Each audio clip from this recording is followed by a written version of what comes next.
hang on. Is that the new OPPO Hasselblad teleconverter lens on the new Find X9 Pro in your pocket? Or are you just happy to see me? Look at this thing. Apologies for being a child, but this phone is insane in all the best ways, and not just because it has a sticky outy zoomy camera accessory thing, although this is pretty neat. OPPO have just launched the Find X9 and X9 Pro, and I've partnered with them to give you a full walkthrough of the Pro, which I've been using for a couple of weeks now, to see what it can do. And you know what? This might just be my new favorite Android phone, but see what you think. So I would say there are 5 headline upgrades with the X9 series, and in particular the Pro. Number 1, the design. This has the slimmest bezels ever on an OPPO. Doesn't make a huge difference, but 1.15 millimeters, I think it is, symmetrical bezels, so you get a slightly smaller footprint and just a really modern looking phone. This thing feels great. But also, look at the back of this thing. It is quite a departure from previous OPPO phones with this whole new camera module design. It's an aluminium frame, even though they call this titanium gray, I think it is. There's 2 colors, a white and this sort of gray, which is very nice, but a pretty bold new design for OPPO, although it is quite similar to a certain rival. Number 2, the battery. 7,500 milliamp hours, which, for context, the S25 Ultra and also the iPhone 17 Pro Max have 5,000 milliamp hour batteries. It's 50% larger in capacity on this guy, and it's just insane. Like, you can literally go for a weekend with this and not bring your charger with you. Number 3, the software, which, if I'm honest, used to be a reason to maybe not buy an OPPO phone, but I love it. ColorOS 16 has introduced some really big improvements to responsiveness and speed. Watching this on a 60 FPS YouTube video is not the best way to experience this. It is the most responsive, the fastest phone, honestly, I've ever used. Number 4, we do of course have a new chip with this guy. It's one of the first phones to come with the MediaTek Dimensity 9500, and this is a big upgrade, particularly for graphics and also efficiency. And I will show you some numbers in a second. And as I'm recording this video, I also realize I've got a little matchy match going. And finally, number 5, the camera. Where do we even start? There's so much to talk about here. How about this little guy right there? OPPO have brought over the multispectral sensor from last year's Find X8 Ultra. They've upgraded it and then put it in the X9 series. I wish every phone had one of these, as it analyzes the white balance, the color temperature of your surroundings. You'll get much more true-to-life photos and more natural skin tones in your portraits. I am not a professional photographer, you probably already knew that, but for me, even if you're going to add a filter or edit them in post, having a realistic starting point from your photos, to me, is more important than zooming in and seeing which one's a little bit sharper. Color accuracy is so important, and this benefits all the rear cameras, although less so at, long-range zooms. So technically, the Find X9 Pro is a quad-lens setup with that spectral sensor, but the 3 main cameras are a 50-megapixel ultra-wide, a 50-megapixel main-wide, and a whopping 200-megapixel 3x telephoto. Pop quiz though, how many telephoto cameras did last year's Find X8 Pro have? The answer is 2. It had a 3x and a 6x, 2 optical lenses. Now, well, we just have the 1, which on paper sounds like a downgrade. But no, before you write your letters to Mr. OPPO and tell him how he's made a mistake here, this is such an improvement. So on the X9 Pro, we just have this single 3x optical lens, but they've bumped the resolution from 50 megapixels to 200 megapixels. They've also doubled the sensor size. We get a ridiculously wide f2.1 aperture, so it captures more light, we have bigger pixels, and simply more information from the high resolution. Meaning we still get those lovely 70mm equivalent 3x optical shots, which are perfect for your portraits, but then you can punch into a 6x quote-unquote optical crop, and even up to a 13.2x lossless zoom, as they call it. And side by side with the Galaxy S25 Ultra, which to be fair is due a refresh in a couple of months, well, I'll let you be the judge. You can also punch all the way up to 120 times, and OPPO's super resolution algorithm does its best AI upscaling to help out at longer zooms, although at a certain point, you can put lipstick on a pig, as they say.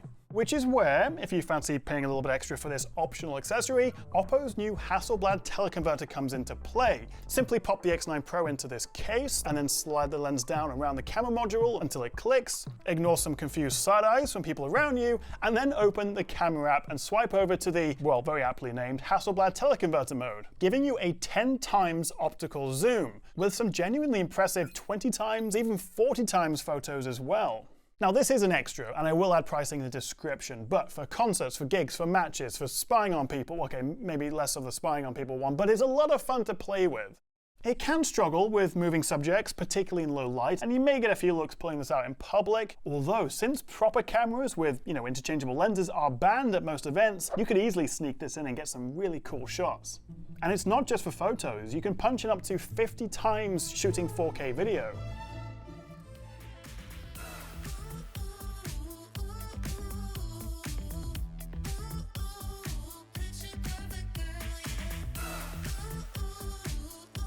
There is definitely some AI upscaling going on here to sharpen and denoise. Most of the time it does a good job, although at super long range zooms, things can get a little bit PS2-y. It's a genuinely neat little accessory. Of course, we have seen something very similar from a rival brand, but this is great for if you prefer OPPO phones. But it would have been nice if there was some sort of electronic interaction, like the software knew if you put it on so it would go straight into the right mode, or give you like a cool little startup, like a aperture opening, or just something, because currently all you're doing is sliding it into place via the case. It doesn't actually interact with the phone in any way. But anyway, most of the time you'll be shooting with this, the main camera, and the X9 Pro introduces a new sensor. It's the Sony LYT828, if you're asking, letting in 30% more light. But while this does have a 50 megapixel resolution, same as before, this actually is an industry first where it captures the full 50 megapixels by default, giving you noticeably more detailed shots, particularly when you zoom in.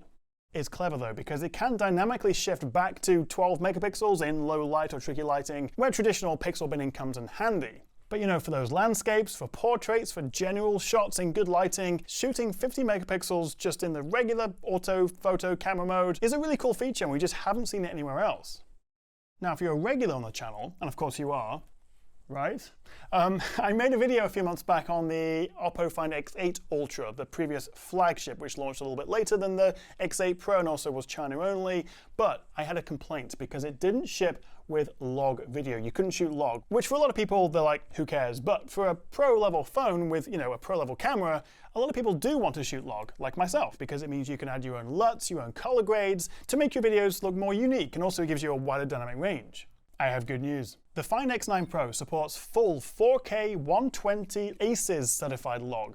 I would have preferred if they'd added it to the regular video mode, and by default you actually have to enable it in the settings for it to then show up in the Pro video mode, but you can turn on log, which then shoots in this flat profile. But even if you don't shoot in log, the video quality on this is so good. Like, first of all, just look how seamless this can zoom in and out. You can barely tell when it switches between the three lenses. And more importantly, look how consistent the color is throughout. We also have a revamped X-Pan mode. We've got Hasselblad's Master mode, and this has been designed to replicate the characteristics of the Hasselblad X2D camera. But I think Find X9 Pro, for me at least, this is the best photography camera on a phone, and the video is not far behind either. But what do you think? Right now, which phone would you say has the best camera? They've also significantly upgraded the front camera, bumped the resolution from 32 to 50 megapixels, we have a wider aperture, f2 rather than f2.5, and it now supports autofocus. I think my biggest issue with previous OPPO phones has been the front selfie camera, and this is much better. I've got to be honest, I don't know what's more exciting, the fact that I have a new sofa for the studio, or the fact that we have a whopping 7,500 mAh battery in here. So let's put it to the test versus the S25 Ultra, which of course has a 5,000 mAh battery, just a simple YouTube playback test. And after, well, a little over 15 hours, the S25 Ultra kicked the bucket, leaving the X9 Pro with 25% left of its battery. So not exactly 50% more, given the capacity difference, but that is a substantially longer battery life. This is a proper 2-day phone when it comes to battery life. And of course we have their 80-watt SuperVOOC wire charging, 50-watt wireless, and I think 10-watt reverse wireless you can top up other devices. So much bigger capacity, much longer battery life, and it's all in the same form factor. It's the same 8.25 millimeter thickness as last year's X8 Pro. Thing is though, battery life isn't just about the size of the battery, even though they're using their third generation silicon carbon chemistry and all that fancy stuff behind the scenes. It's also down to the chip they use. And this is one of the first phones to come with the MediaTek Dimensity 9500. How much faster is it versus last year's X8 Pro with the previous gen 9400 chip? Well, in Geekbench 6, I measured about 11% uptick in single core and about 10% in multi-core. And then jumping over to 3D Mark, about a 12% boost. They've also squeezed in a 33% larger vapor chamber cooler this year, so that helps dissipate the heat away from the chip and then out through the aluminium frame of the body to keep the phone cooler and also give you better sustained performance. And if you're wondering why we don't have the Snapdragon chip in here, obviously they just announced the Snapdragon 8 Elite Gen 5, awful naming scheme, but generally OPPO reserved that for their Ultra series of phones. And while obviously nothing's confirmed yet, I'd expect to see an X9 Ultra in a few months with that Snapdragon chip, which is usually a good deal more expensive and also previously has been China only. I've also got to give OPPO credit for giving us one of the best displays ever on a phone. A couple of new features this year. It can go as low as 1 nit of brightness, so super dim, ideal for scrolling through Reddit late at night. And we're talking 1800 nits of full screen brightness, topping out at 3600 nits for peak HDR. There's also a ton of eye comfort features, including the super fast 2160Hz PWM to help reduce flicker, particularly at low brightnesses. A lot of people can get eye strain and headaches from that sort of PWM flicker, so that high rate definitely helps. We have a brand new 3D ultrasonic fingerprint reader, which is 35% faster, 33% more reliable, they tell me. Most of the time I still use the face unlocking, but having a properly reliable fingerprint reader, really nice.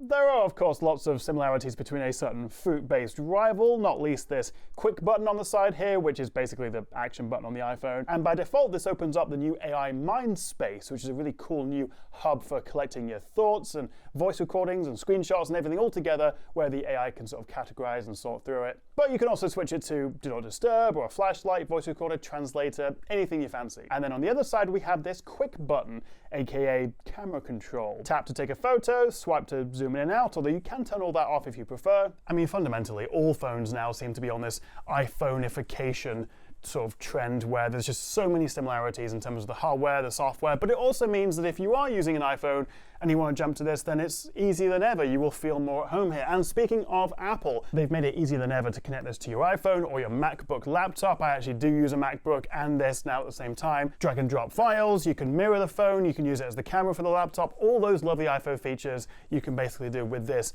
on your Mac as well. And then finally, we have the software, this ColorOS 16, which OPPO say brings a new standard of smoothness, thanks to a new rendering engine and what they're calling seamless animation. There's really not much else to say, except it's incredibly fast, and particularly when you're multitasking, quickly switching between apps, it all feels fluid. If you go into the settings menu and then scroll right down to AI, this gives you a list of the AI tools that you've got. From search and writer, translate, there's a new AI recorder, and we also get some of the best AI photo editing tools. There's the usual AI eraser and enhanced clarity, unblur, remove reflections, but there's also this new AI relight, which can make your portraits, which have maybe been taken in trickier lighting, look much better. So that is the new OPPO Find X9 Pro. If you do fancy checking this out, I will leave a link in the description. Also, drop a comment if you've got any questions or thoughts on this. Thank you so much for watching, guys, and I'll see you next time right here on the Tech Chat.